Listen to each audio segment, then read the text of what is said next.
गोरखपुर के पीपीगंज थाना क्षेत्र के गंगटा गांव में रोहिणी नदी के किनारे उस समय सनसनी फैल गई जब पानी में 3 शवों को एक साथ देखा गया।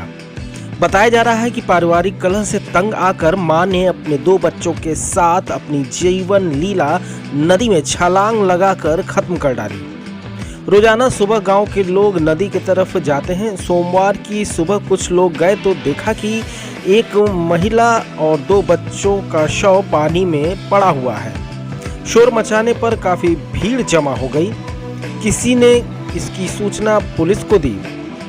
नदी में एक साथ 3 शवों से मिलने से वहां पर सनसनी मच गई और उसके बाद फिर पुलिस पहुंची। शव को बाहर निकलवाया गया।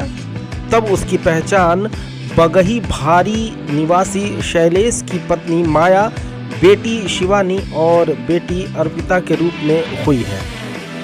उधर पीपीगंज के थानाध्यक्ष सत्यप्रकाश सिंह ने फोर्स के साथ नदी के किनारे मौजूद शवों को पोस्टमार्टम के लिए भेज दिया। आज सुबह थाना पीपीगंज पर सूचना प्राप्त हुई कि एक महिला और उसके 2 बच्चों का शव नदी में पड़ा हुआ है।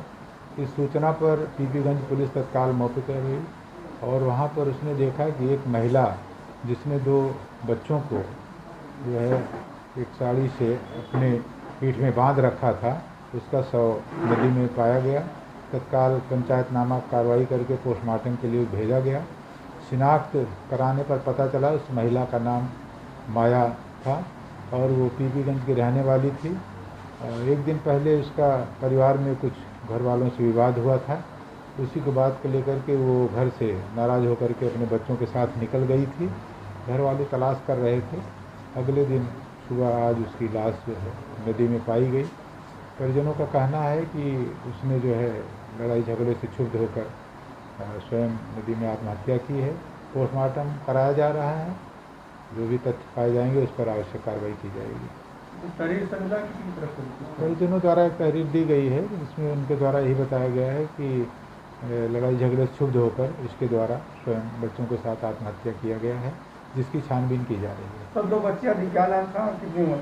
हाँ, 2 लड़कियाँ थीं। एक का नाम शिवानी जिसकी उम्र करीब 13 साल थी और एक का नाम अर्पिता था जिसकी उम्र करीब 9 साल।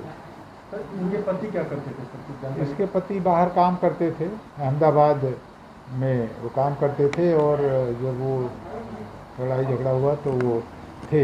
रात में तलाश किया उसने, सुबह तक तलाश किया। जब नहीं पता चला तो उसको लगा कि कहीं नाराज़ होकर चली गई हैं, तो वो अहमदाबाद जहाँ पे काम करता था वहाँ पे जाने के लिए वो ट्रेन पे बैठ के चला गया।